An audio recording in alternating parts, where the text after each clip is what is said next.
Hi everybody, welcome back!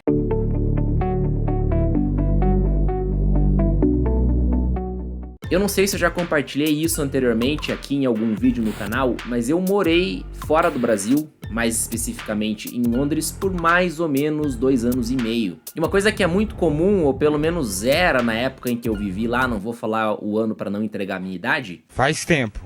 Mas é, naturalmente, você ter bastante contato com pessoas da Inglaterra, você completaria essa frase? Da Turquia? Talvez, também, mas principalmente com pessoas, alerta de spoiler, do Brasil. Tem bastante brasileiro fora do país, pelo menos tinha na época, que acredito que hoje ou é a mesma coisa ou é até mais aí, digamos, né? Mas o ponto que eu quero compartilhar aqui é que não era raro eu estar com algum brasileiro que já vivia no país, no caso na Inglaterra, há algum tempo, já dominava a língua de alguma maneira, já se comunicava, já fazia tudo o que tinha que fazer, socialmente falando, mas que às vezes pedia a minha ajuda ou de outra pessoa que dominava um pouco mais o inglês para fazer coisas que envolviam, na época, usar o telefone. Ou seja, cancelar a TV a cabo, falar com alguém do banco. E por incrível que pareça, essa brecha não acontecia, na maioria das vezes, por uma limitação de vocabulário, e sim por uma limitação de habilidade de usar os números em inglês.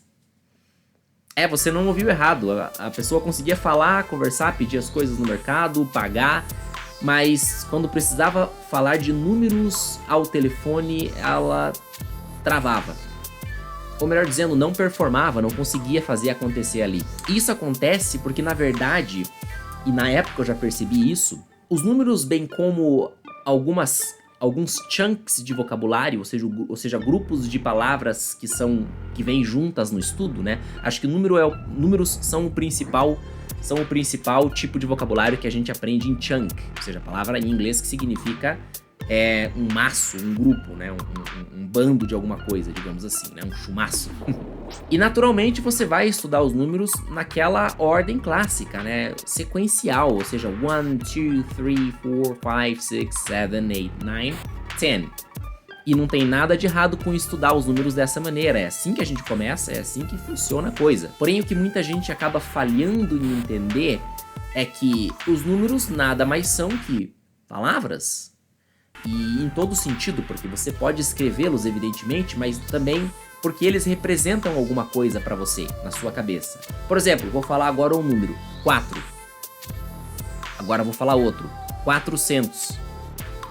Com certeza, você que fala português está me ouvindo, ao ouvir essas duas palavras, esses dois números, algo na sua cabeça, no seu cérebro, no seu entendimento, foi ativado. O que o número 4 representa, de alguma maneira, independente do que seja, e o que o número 400 representa. Mas o meu ponto principal é que, com certeza, eu não te conheço, mas eu posso falar com toda certeza, esses números representam coisas diferentes para você, né? Se eu te falar que algo custa R$4, você vai ter uma percepção. Se eu falar que custa 400, vai ter outra. E aqui não tô nem entrando no mérito de tem dinheiro ou não tem. Falar um bilionário, se você é bilionário e tá me assistindo, é a mesma coisa. O princípio é o mesmo. Então o que eu tô querendo dizer no final das contas? Eu tô querendo dizer que você provavelmente, se você apanha com os números, e abra um parênteses, isso vale também pro alfabeto, ok? Para as letras, que vão na sequência, você memoriza e tudo e tal.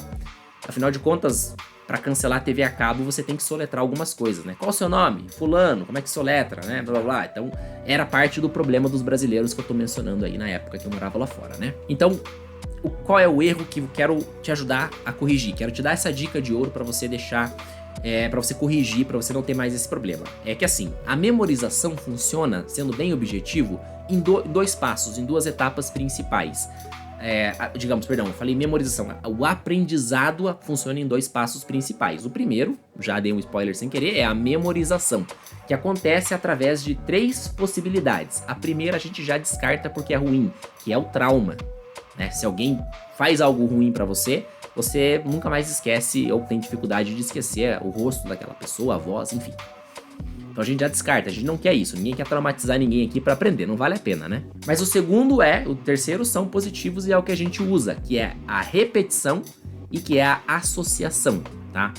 Vou focar mais no segundo, na repetição. Números e, como eu falei, as letras, a gente estuda bastante com a repetição, né? 1, 2, 3, 4, 5, e vai embora, né? Vai repetindo até que aquilo, até que a gente aprende aquilo. Só que qual que é o segundo passo, além da memorização, né? A gente repete, associa. Em alguns casos tem o trauma também, para memorizar alguma coisa. Mas o segundo passo é a internalização. Você internalizar aquela informação, ou seja, lembra do papo ali que eu falei que o número 4 representa alguma coisa na sua cabeça, ainda que subconscientemente, e o número 400 representa outra? Da mesma forma, quaisquer outros números? Então é isso que eu tô dizendo em relação à internalização. Então como é que você faz, teacher? Vamos lá direto ao ponto. Como é que eu faço para internalizar essa jossa? Como é que eu faço para ouvir os números, né, e já, né, ter essa percepção? Bom, primeiro, é claro, né, preciso ser realista. É com o tempo, não é da noite pro dia, tá? Mas qual que é o passo de ouro? Qual que é a estratégia de ouro que eu quero falar para você a partir de agora? Uma vez que você memorizou a sequência, você não ficar apenas nisso.